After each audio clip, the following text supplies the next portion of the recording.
The rain had just stopped in New York City, leaving the streets glistening under the pale light of early evening. Keanu Reeves walked quietly along a narrow sidewalk, his black coat pulled tight against the cool wind. He had just finished filming, a long and exhausting day on set, and all he wanted was a quiet dinner and some rest. But as he reached the small Italian restaurant where he had planned to eat, a crowd had gathered outside. Phones were up, flashes went off, and in the middle of the commotion stood Robert De Niro, his sharp eyes scanning the crowd like a hawk. Keanu paused for a moment, unsure why De Niro was there. He had great respect for the man, a legend in film, but they had never been close. Before he could step inside, a voice cut through the air deep, cold, and edged with something sharp. "You know what your problem is, Reeves?" Robert's voice carried easily over the murmurs. The crowd grew silent. Some began to record. "You think humility is enough to survive in this business?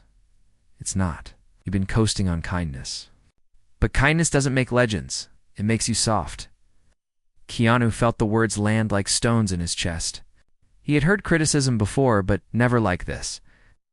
Never from someone whose opinion could shatter reputations in an instant. He tried to keep his voice steady. "I'm not here to compete with anyone. I just do my work the best I can." Robert stepped closer, his face just inches away. "That's the problem, Reeves. You're too comfortable being the nice guy. People don't remember nice guys. They remember the ones who take the spotlight and never let go." The crowd gasped at the tension. Some whispered, others held their breath. Sensing something rare, two worlds colliding. Two very different views of what it meant to survive in Hollywood. Keanu could have walked away, but something inside him stirred. Not anger, but a deep ache. He thought of all the years he had worked silently, the losses he had endured, the people he had helped quietly without headlines. He thought of the nights he had sat alone in his apartment after the death of his loved ones, finding strength in the smallest acts of kindness.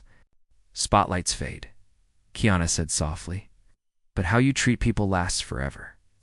For a second, even De Niro seemed caught off guard. The crowd murmured again, their attention locked. But then Robert smirked, shaking his head like he had just heard.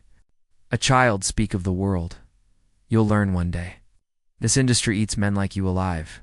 Keanu didn't reply. He stepped past De Niro, opened the door to the restaurant, and walked inside. Yet the words stuck with him, echoing in his mind as he sat at a small table by the window.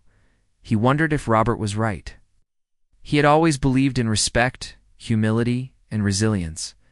But was that enough in a world that celebrated ruthlessness? As he waited for his meal, he noticed a young waiter drop a tray of drinks. The glasses shattered, and customers groaned in irritation. The boy froze, his face pale, expecting the manager's anger. Keanu stood, walked over, and began helping him pick up the pieces. The boy whispered, "You don't have to do this." "Yes," Keanu replied, "I do."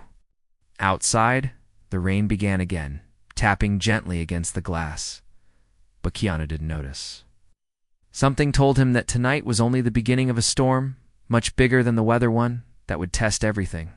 He stood for and force him to face not just De Niro's words, but the brutal reality of the world he had chosen. And somewhere in that quiet moment, he decided he would not break. The next morning, Keanu woke to the sound of his phone buzzing, non-stop.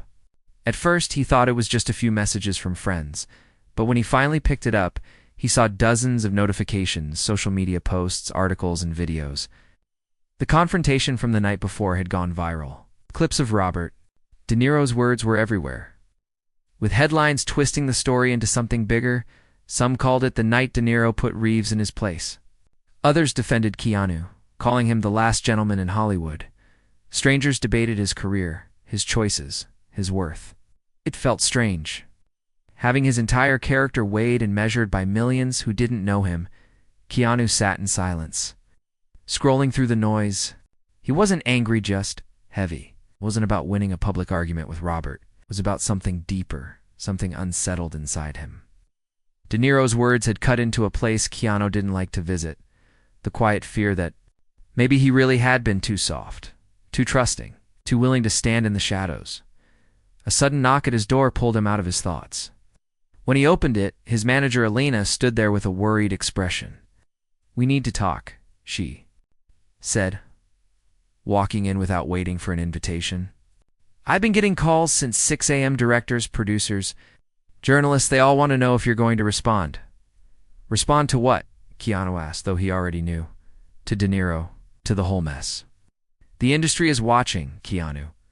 They want to see if you'll stand up for yourself or just let it go." He leaned against the wall, crossing his arms. "I'm not interested in fighting for attention. I'm interested in doing the work." "That's exactly what De Niro was talking about," Elena said sharply. "You can't just be the quiet hero forever. This isn't just about a clip going viral. This is about your place in the industry. They respect you, Keanu. But respect doesn't always mean opportunity." Her words lingered after she left. Keanu wasn't chasing fame, but he couldn't deny the truth. He had been turning down big roles, avoiding blockbuster noise, staying away from Hollywood games, and maybe, in doing so, he had made himself an easy target. Later that day, Keanu went for a walk to clear his head. He found himself in a small park where a street musician was playing an old guitar, singing softly. A group of kids sat in front of him, listening. One boy's shoes were torn, his jacket too thin for the cold. When the musician finished, the boy clapped the loudest. The man smiled, but Keanu noticed his guitar case was nearly empty. Without saying a word, Keanu dropped a folded bill inside enough to buy a week's worth of meals and gave the boy his own jacket before walking away. It was moments like these that reminded Keanu why he lived the way he did. It wasn't about being remembered. It was about being real. But later that night, as he sat in his apartment, an email arrived. The subject line read, "Invitation, Robert De Niro. Panel discussion." Keanu stared at it for a long time. Was an open event, a televised round table with several Hollywood legends. De Niro would be there. The world would be watching. He knew what it meant. It was a chance to show the world who he really was, or to prove De Niro right. And deep inside, Keanu felt the first spark of something he hadn't felt in a long time. Not anger, not pride, but resolve. The day of the panel arrived with a cold, restless sky over Manhattan. The television studio was buzzing with producers, lighting crews, and assistants rushing to make sure every camera, every microphone, every seat was perfectly in place. Outside, fans had gathered behind barricades, holding signs, phones raised high, their breath visible in the winter air. Keanu arrived quietly, dressed in a dark suit, his hair slightly damp from the misty rain. He kept his head down as he walked through the crowd, nodding politely at those who called his name. His heart wasn't racing, but there was a tightness in his chest, a sense that this wasn't just another interview. This was something else. Inside the green room, several other guests were already seated. Morgan Freeman, always calm and warm, gave him a nod. Al Pacino glanced up from his coffee with a half-smile. And in the far corner, Robert De Niro sat, flipping through some notes. He didn't look up. Keanu took a seat, the air thick with unspoken tension. He could feel the quiet curiosity from the others. Everyone had seen the viral clip. Everyone knew the subtext of tonight's event. When it was time, they were led to the stage. The set was designed like an intimate living room, soft lighting, leather chairs arranged in a half-circle. The audience beyond the cameras was small, but full of industry insiders, journalists, and a few invited fans. The moderator, a seasoned journalist, opened with light questions, career reflections, memorable roles, changes in the industry. Keanu answered politely, speaking only when addressed. De Niro spoke with his usual confidence, making the audience laugh more than once. Then, halfway through, the moderator leaned forward and asked, "Keanu, last week a clip of you and Robert outside a restaurant went viral. Robert made some strong remarks about your approach to the industry. Well, millions of people have been talking about it. What's your take on that moment?" The room seemed to still. Cameras zoomed in. De Niro's gaze shifted toward Keanu. Unreadable, Keanu could have deflected, could have made a joke. Instead, he took a slow breath and looked directly at the moderator. "I think," he began softly, "that every person in this industry has their own way of walking through it. Some fight for the spotlight, some fight for the art, some fight just to survive. I've seen enough in my life to know that kindness is not weakness. It's strength because it's a choice. Every day, no matter how hard things get, you can choose to lift people up instead of stepping on them to climb higher. The audience was quiet. De Niro sat still, his hands clasped. Robert's right about one thing, Keanu continued. This industry can eat you alive. But that's why it matters how you survive it. If I have to choose between being remembered for power or for respect, I'll choose respect every time. The silence broke with applause. Not the polite kind, but genuine, sustained. Morgan Freeman leaned back in his chair with a smile. Even Pacino gave a small nod of approval, but De Niro's expression was harder to read. He didn't clap. Instead, he studied Keanu for a long moment before saying quietly, "You've got conviction, Reeves. But conviction's only worth something if you can back it up." The moderator quickly moved to another question, but the moment stayed in the air, heavy and charged. When the panel ended, the guests began to leave the stage. Keanu felt a tap on his arm. Turning, he saw De Niro standing close. "There's a charity boxing event next month," De Niro said in a low voice. "Actors, athletes, a lot of big names. They'll test you in ways you're not used to. You show up, you fight, you prove me wrong or you prove me right." Keanu didn't answer right away. He could feel the challenge beneath the words. Not about fists or sport, but about stepping into a world where kindness wouldn't protect him. After a long pause, he said, "I'll be there."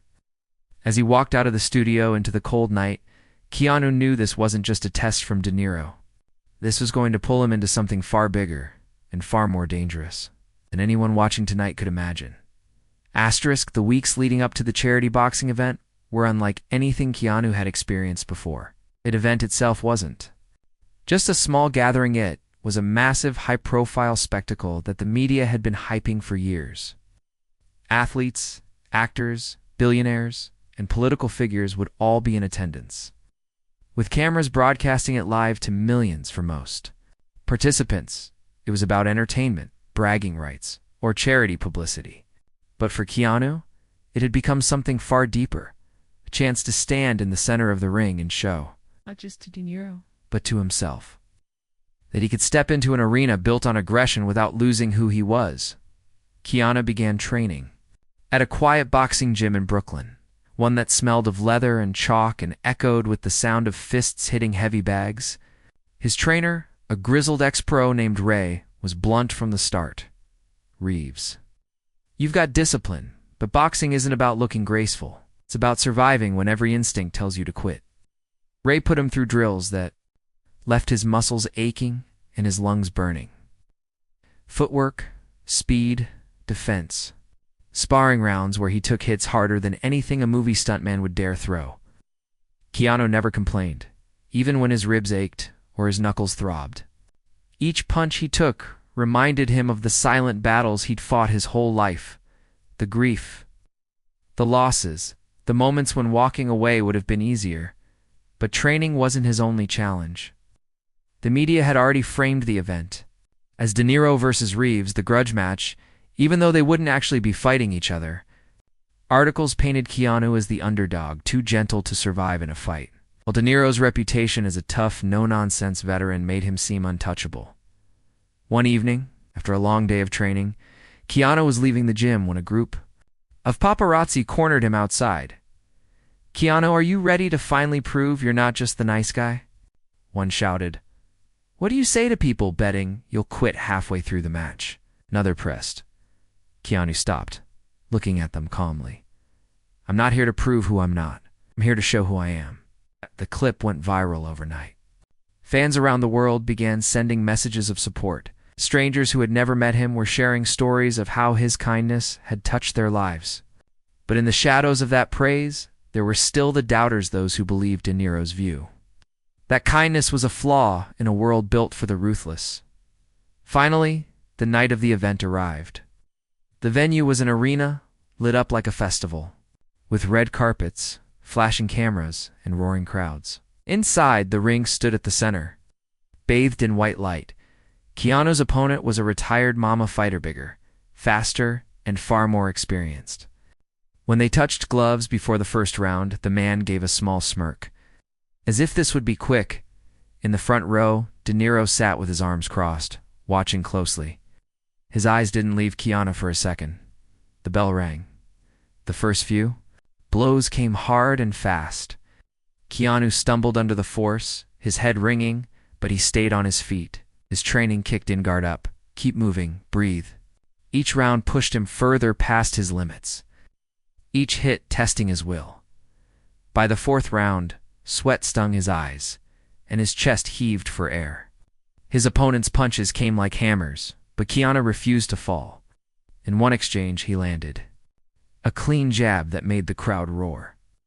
It wasn't a knockout, but it was enough to show he wasn't just surviving. When the final bell rang, both men were still standing. The judges awarded the win to his opponent on points. But the crowd's cheers told a different story. They were on their feet, clapping for the man who had stepped into the ring not to destroy someone, but to prove he couldn't be broken. As Keanu left the ring, bruised but standing tall, he saw De Niro rise from his seat. Their eyes met. This time, there was no smirk, only a slow nod. But Keanu knew that nod wasn't the end. It was an opening. The night after the fight, Keanu lay in his hotel room, ice packs on his ribs and shoulders.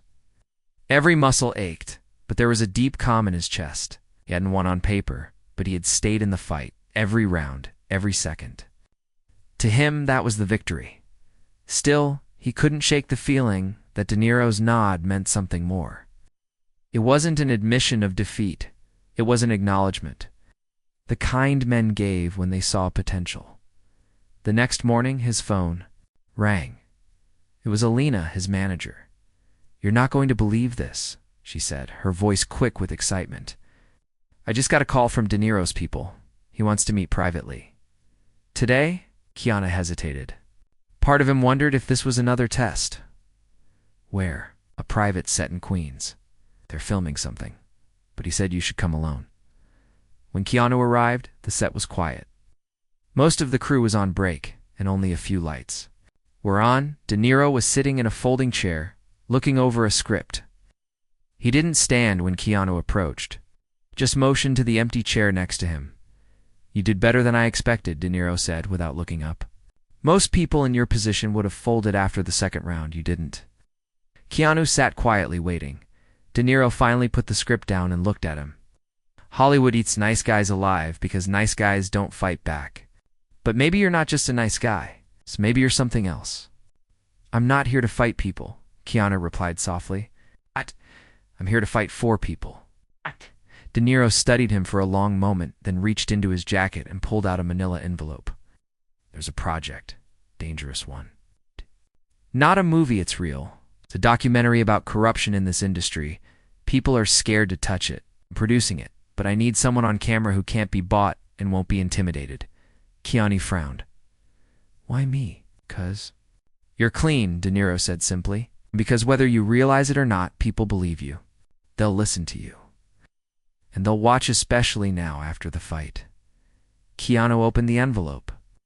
Inside were photos, notes, and documents, names of powerful men, hidden deals, stories of abuse covered up for decades. That made his stomach tighten. This wasn't about gossip. This was about real lives ruined, careers destroyed. "If you take this on," De Niro said, "you'll make enemies. Powerful ones. People who can end your career with a phone call. You sure you want that?" Keanu closed the envelope slowly. "If I don't, then I'm no better than the ones who look away." De Niro gave a faint smile, almost approving. "Then we move forward." That night, Keanu couldn't sleep. The decision was made, but the weight of it pressed on him. He knew the moment they started digging, the world he knew would change forever. The smiles at premieres, the friendly handshakes, they would turn cold. The doors would close, but he also knew something else. This was bigger than acting, bigger than pride. It was about truth and the cost of standing for it. And deep down, he understood this was the real fight De Niro had been leading him toward all along.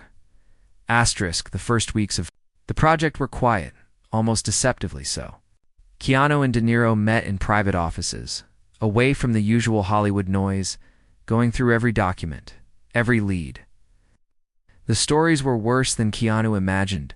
Young actors manipulated, contracts forged, careers destroyed for refusing to play along. The deeper they dug, the more dangerous it became.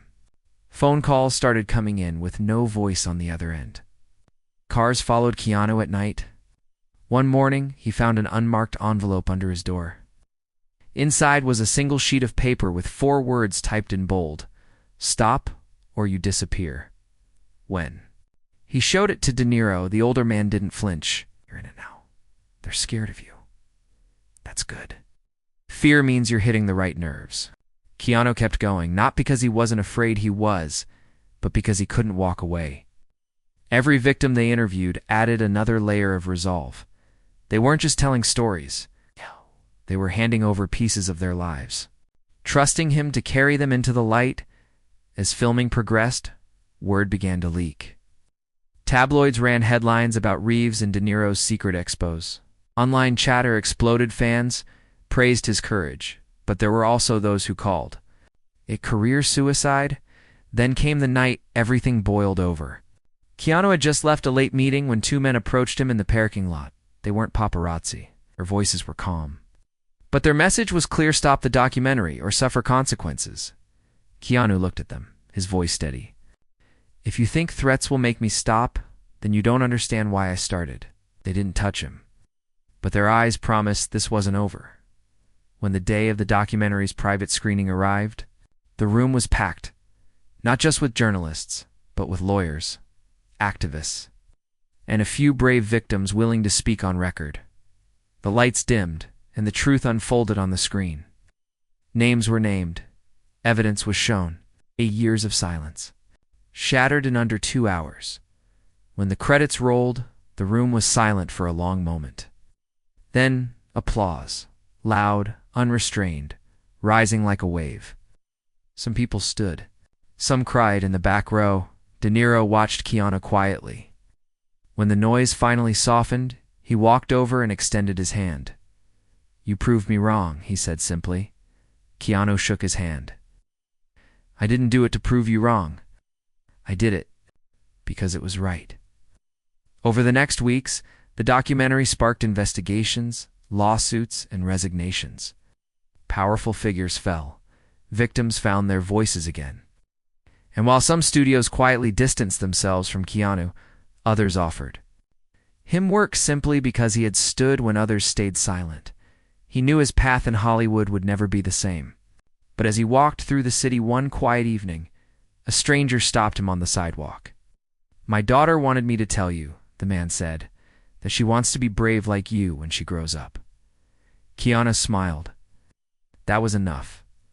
In the end, it wasn't about winning a fight in a ring, or even winning against De Niro's doubts. It was about proving to himself and to the world that kindness could stand its ground, and that respect, once earned through truth, could never be taken away.